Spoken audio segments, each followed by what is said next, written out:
साईं बाबा ने कभी भी किसी एक भक्त की भक्ति के बीच में किसी दूसरे भक्त को नहीं आने दिया। और बाबा अक्सर ये कहा करते थे और ये अपने भक्तों को समझाया करते थे कि हर एक व्यक्ति की पूजा करने का और ईश्वर को याद करने का तरीका अलग हो सकता है, लेकिन इसका मतलब ये नहीं कि अगर उसका तरीका आपसे अलग है तो आप उससे द्वेष पालें या आप उससे नफरत करें।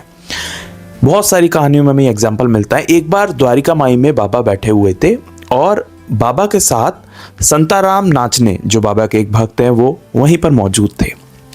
वहीं पर और भक्त भी बैठे हुए थे और एक बुजुर्ग लेडी भी बैठी हुई थी।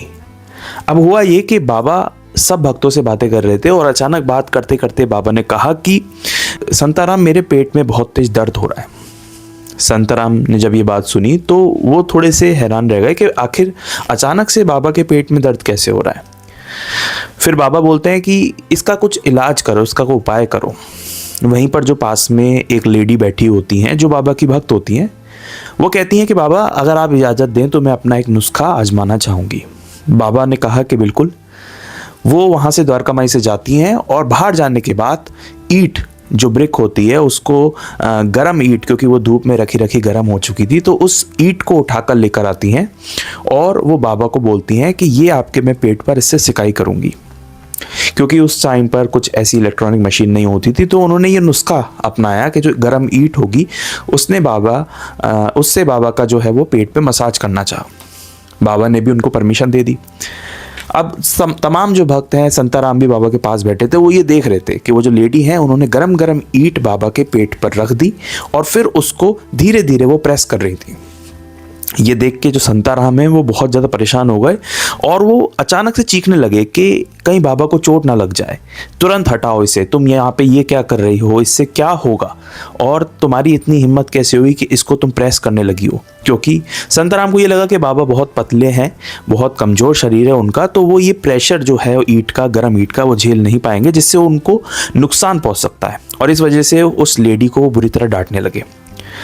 इसी बीच बाबा ने संताराम को चुप कराया और उनसे कहा कि तुम्हारी बीच में तुमने नुस्खे के टोका कैसे, और तुमने किस तरीके से इस महिला से बात की और इसको रोका। तुमने यहाँ पर ठीक नहीं किया संताराम, यहाँ से चले जाओ। बाबा ने उल्टा संताराम को ही डांट लगा दी। और ये बात हमें समझाती है कि बाबा कभी भी किसी भक्त की भावना को रोकते नहीं थे। ये आप भी जानते हो, ये मैं भी जानता हूँ कि ऐसा संभव ही नहीं कि ऐसी कोई समस्या हो जो बाबा सॉल्व नहीं कर सकते हो और उनको पेन हो, क्योंकि वो तो दिखते सिर्फ एक फिजिकल बॉडी थे, असल में वो उससे पार जा चुके थे। तो जो फिजिकल बॉडी थी वो बस लोगों के लिए थी, तो उसमें दर्द होना ये तो संभव ही नहीं। लेकिन फिर भी बाबा ने इस लीला से हमें ये मैसेज दिया कि कोई एक भक्त की भावना अगर बाबा से किसी अलग तरीके से जुड़ी है तो उसको टोकने का अधिकार किसी और भक्त को नहीं है।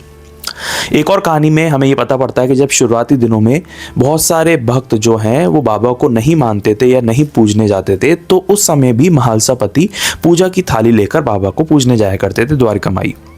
वहीं पर कुछ लोगों ने जो गुंडागर्दी करते हुए बाबा की द्वारका माई को घेर लिया और सबको ये चेतावनी दी कि अगर द्वारका माई के अंदर कोई आया तो वो अच्छा नहीं होगा।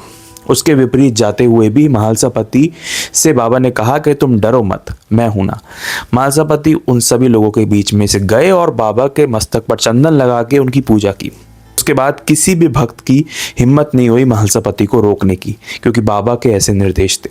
तो यहाँ पर क्लियरली हमें बात समझने को मिलती है, अगर एक व्यक्ति की पूजा करने की तरीका अलग है और दूसरे का अलग है, तो इसका मतलब ये नहीं कि आपस में कोई गलत है, कोई सही है। बाबा का हमेशा ये मानना था कि हर एक भक्त का डिवोशन, हर एक भक्त की भावना अलग हो सकती है, इसमें द्वेष पालने वाली कोई बात नहीं है।